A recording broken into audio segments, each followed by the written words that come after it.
Eesti riigile on oluline iga inimene, aga vähem tähtis ei ole see, missugused hoiakute ja oskustega on meie inimesed. See, missuguse koolikogemuse saavad tänased koolilapsed, mõjutab ju oluliselt seda, missuguseid tulevikuotsuseid langetatakse Eestis, Euroopas. See, mis toimub täna Eesti koolis ja klassis, on osa Euroopa haridusest, nii nagu Belgias, Soomes, Itaalias ja mujalgi. Euroopa Liidu Nõukogu on koostanud kõikidele liikmesriikidele hariduse ja koolituse valdkonna strateegilise koostööraamistiku. Ja see seab sihiks kaasava hariduse. Kaasav haridus selles dokumendis tähendab, et tuge õpiteel tuleb pakkuda kõikidele õpilastele ja teha seda väga laias spektris. Tuge vajavad tavamõistes haridusliku erivajadusega lapsed, aga tuge vajavad ka uussisserändajad, Eestisse tagasipöördujad, need lapsed, kes vahetavad kooli või kellele kohandatakse õppekava. Selle strateegilise koostööraamistiku keskmes on 4 omavahel tugevalt sidustatud teemat ja nendest 2 rakendamiseks on lõppenud õppeaastal valminud poliitikasoovitused, mis on kõikidele liikmesriikidele ühised. Esimene teema puudutab õpilase arengu toetamist. Ja dokument ütleb, mis omakorda tähendab, et liikmesriigid on kokku leppinud, et lapse arengu toetamine peab olema järjepidev ja tuginema objektiivsele informatsioonile. Nüüdisaegne õpe peab olema paindlik, seda me teame. Kuid õpetamisviisid, millega seda paindlikkust ja avatust saavutatakse ja millega abil antakse parim õpikogemus nii, et lapsel säiliks usk oma võimetesse esimesest klassist kuni gümnaasiumi lõpuni välja ja sealt veel edasi. Need õpetamisviisid tuleb välja töötada igal liikmesriigil oma viise ja vahendeid kasutades ning igal konkreetsel koolil oma õppekeskkonda kujundades. Õpiteed võivad õpilaseti olla erinevad. Nad võivad olla erinevad ka õpilaste rühmade kaupa, kuid erinevate osapoolte koostöös selgub parim toetusviis ja parimad otsused lapse arenguks.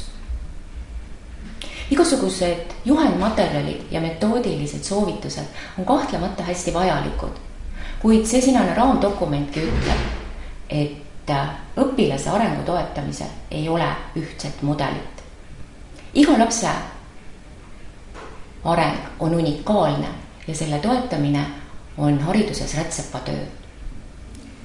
Selleks, et rätsepatöö oleks võimalikult efektiivne ja et otsused, mida me langetame õpilaste toetamiseks, oleksid võimalikult parimad, on meil tarvis hinnata seda, kuidas tegutseb kool ja kuidas toimib liikmesriigi haridus.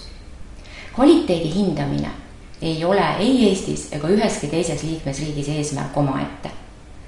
See on vahend, mille abil me saame koguda informatsiooni selle kohta, millist tuge õppijad vajavad ning kas ja kuidas seda neile pakutakse. Enamikes Euroopa riikides ongi kasutusel kombinatsioon väga erinevatest kvaliteedi hindamise vahenditest. Kuid kõik liikmesriigid vaatavad perioodiliselt üle seda, kas hindamise vahendid on ikka jätkuvalt aktuaalsed ja kas nad võimaldavad koguda nüüdisajal vajalikku infot. See tähendab muuhulgas ka seda, kas me otsuseid tehes tugineme üksnes riigieksamite ja PISA tulemustele või me peame tähtsaks ka eksamite ja tasemetööde arendamise kõrval rahulolu küsimustike väljatöötamist ning üldpädevuste hindamiste vahendite arendamist. Õppijakeskse õppimise toetamiseks on tarvis teada, kuidas ja miks õpilane õpib ning sellest tulenevalt teha valikuid õpistrateegiates. Eesti kogemustest on liikmesriikidele huvi pakkunud võrgustikutööd toetav algatus Huvitav kool, meie tugispetsialistide süsteem ja Rajaleidja keskuste tegevus. Eesti e-hindamisvahendite ja tegevusnäitajate süsteem, samuti tasemetööde sisuarendus on ka rahvusvahelise huvi orbiidis.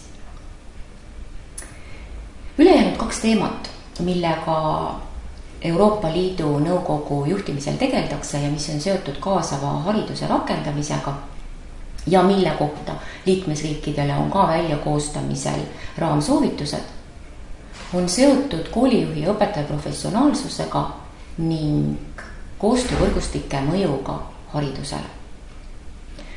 Kokkuvõttes on need suundumused, millega me siin Eestis igapäevaselt tegeleme ja hariduspoliitikat kujundame, väärtustatud ka Euroopas.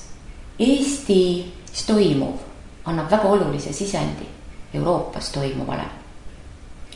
Ja sellepärast ongi väga tähtis meeles pidada, et see, mis toimub igal tunnil, igas klassiruumis, igas koolis, tähendab seda, et me viime ellu samasuunalist hariduspoliitikat, nagu seda teevad meie kolleegid mujal Euroopas. Meie lapsed ja ühtlasi tuleviku otsustajad on oma koolikogemust saades osa Euroopast.